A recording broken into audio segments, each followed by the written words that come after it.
Hi everyone, my name is Joanna Leal and welcome to my channel. First of all, thank you so much for watching. If you're not subscribed, I hope that after this video you will. And if you are subscribed, thank you very much, you're the best. So on today's video, I will be telling you guys the story of how I became a tattoo apprentice, and I will be showing you the process of designing a mandala piece for my friend, and then I will show in the end how the piece turned out. So, how did I become a tattoo apprentice? Let's go back to where I still lived in Portugal.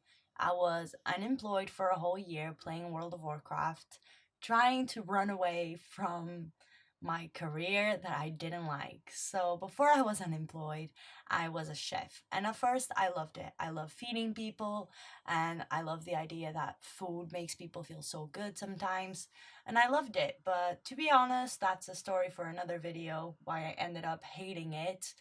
But I did. I ended up hating it. I ended up really depressed and just very, very sad with the state of the industry. So I didn't work for a whole year. And during that year, I made the most amazing friends on an online game that you might have heard of, World of Warcraft. And most of them were in the United Kingdom, most specifically England. And during that year, I kind of became a bit of a hermit, and I was just at home on Discord with them all day. They were like essentially my rock. Thank you guys for that, by the way, if any of you are watching this. And my best friend, Carlos, he was living in England for 2 years at the time. This was in 2016. And I hadn't come to visit him yet. And that winter, he decided to go visit me in Portugal, and he told me, "Oh, I still have some days off if you want to come and visit me in England." And I was like, "Yeah, it, why not? I'll go visit you, spend a few days with you, and then go and meet my World of Warcraft friends." And so I did. I met a few of them, and it was lovely. I fell in love with the country even further than what I already was. People say, like my mom and my family say, I used to pretend to be English when I was a kid. There's like one home video of 5-year-old me claiming to be English and all of that very adorable stuff. And I I felt even more in love with the country. And I decided then that I wanted to move here. So I started looking for jobs. As a former chef, I knew that I had the CV to get a job anywhere in the world that I wanted to, if I wanted to. So I started looking, but it was quite complicated to get jobs when I wasn't nearby to go to interviews, and not everyone is willing to Skype you and have you move all the way from Portugal to England for a job.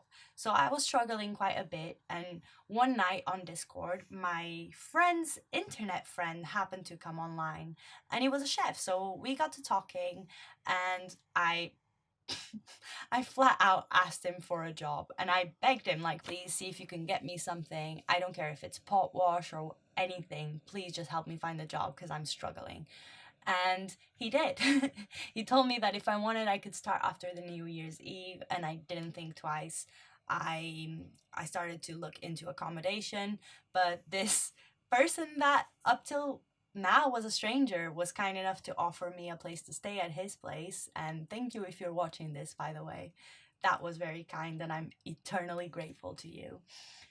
And so I did. I spent Christmas with my family and moved to the UK. Not a lot of thought went into it. I just wanted to be here so badly, so I came. And a few weeks after I arrived, I was working as pot wash and just, doing the dishes in a restaurant.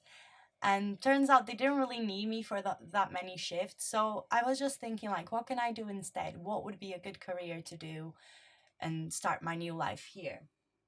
So I was daydreaming. I was doing pot wash and daydreaming, and I thought it would be so nice if I could pursue my art dreams, because by then I was drawing as a hobby. I did study arts before I studied to be a chef, but in Portugal the situation wasn't very promising for me, so I kind of put those career dreams on hold and instead started to see it as a hobby. But it was where my passion truly was. So I was just daydreaming about, well, maybe I could do this for a living. And I talked to my friend, and he said, well, maybe you should give it a try. And then the shifts at the restaurant started to be less and less common, so I really did need to find something else to do. And for the first 5 days, I just sat at home. I got myself a new sketchbook and I started working on my portfolio. In this portfolio was a lot of the drawings that you can find on my Instagram if you scroll further down enough. And some of the drawings that were in it are actually still on my Instagram. If you scroll down enough, you'll be able to find them. I just had a bit of different styles that people get as tattoos. Like I had old school neo trad, I had mandalas, I had dot work, I had the typical girly stuff, the typical boyish stuff. I just had like a little bit of everything so I could show my versatility, but I also had a little bit of me and my style of illustration that I enjoyed doing at the time. I didn't have a lot of material in there because most of the work that I had done, I had online. And after I had 10, 11 drawings on that portfolio, I decided to visit all the local studios. So when I went to the first studio, they had a look at my portfolio. They said it wasn't a lot of work there and that they really couldn't tell online if it was really my work, despite of it being signed and everything. But I get it, like people are distrusting of internet portfolios nowadays, and okay, I just said, that's fine. I can go home and work on a few more things and come back maybe. And they gave me kind of like a homework list. And I was I was really sad after that. So I actually went home without even trying any of the other studios and I added to my portfolio.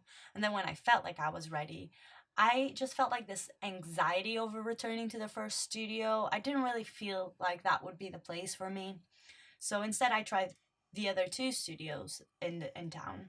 And the first one I went and they said, we really don't have spots for apprentices at the moment, but we would buy your work as Flash. We really like it. And I thought that was awesome, but I really just needed a job that promised something in the future, like an actual career that I liked and that would excite me instead of making me terribly anxious and depressed like I was feeling with being a chef before. So I politely declined and I went to the last studio where I walked in, gave them my portfolio. I had a portrait of Donald Trump that said, Dear America, not every frog you kiss turns into a prince. And both of the guys at the studio had a chuckle and they told me, yeah, you got it. You'll fit right in. You can start in a month. And I called everyone I could think of. I was so happy. I don't even think I was that happy in my life before like that ever. Like it was just I felt like jumping up and down and screaming and singing and it was the best feeling ever because I've always been so insecure about my work and finally someone looked at it and thought that it was promising and that was the best feeling ever. And any of you artists out there will probably know that it's so hard to look at your work and like it. So that was a great day and probably one of the best in my life.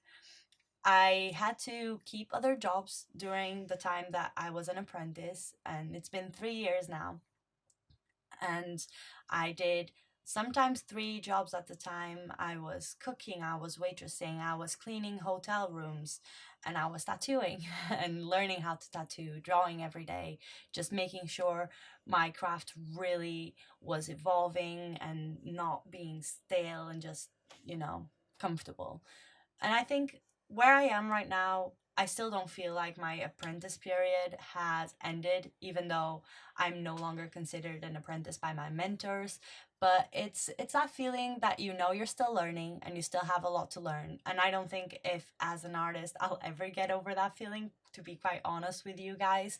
But I do feel more confident. I love, love, love what I do. It's not like going to work. It's like going to see your friends, going to do something you really, really enjoy, and just going and expressing yourself and making people happy. That's just one of my favorite parts. When you get to give someone the tattoo that they wanted and design something from scratch for them, that sometimes represents happy moments, sad moments, memories. Like this is a ritual for the customer, and to be able to be part of that it's magical. It's like you're putting something in their skin that stays there forever, and it's just beautiful. I honestly, I think everyone that has tattoos will know that sometimes you put meaning even in a tattoo that doesn't have meaning. So to be able to give that to someone and be the person that makes it possible makes me really happy and gives my career some sort of purpose, which I think I always seeked.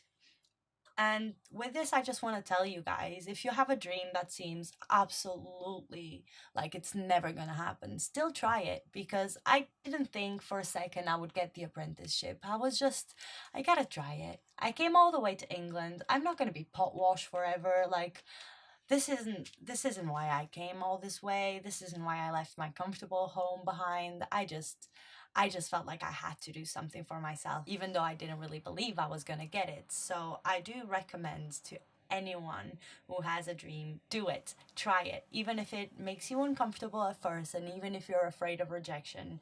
If you get rejected, it won't be any different than you are now without even trying. You will still not get the job. But if you get accepted, it might change your life for a lot better. And honestly, to me, that was the case, and I hope it's the case with you too. Anyways, thank you so much for watching. I hope you like this video. If you did like it, please leave a like underneath, and I will see you next time. Bye! I just stay dancing with my shadow all day. Watch the time, I can't find the point where our two pass the line. But you're the night sky, I'm trying to see your stars. But I've always feared the dark, now I see brightly, I can feel your silence. You always feel so far when your stars have burnt out and your heart makes no sound. I'll find valid in your eyes. You'll always be my night sky.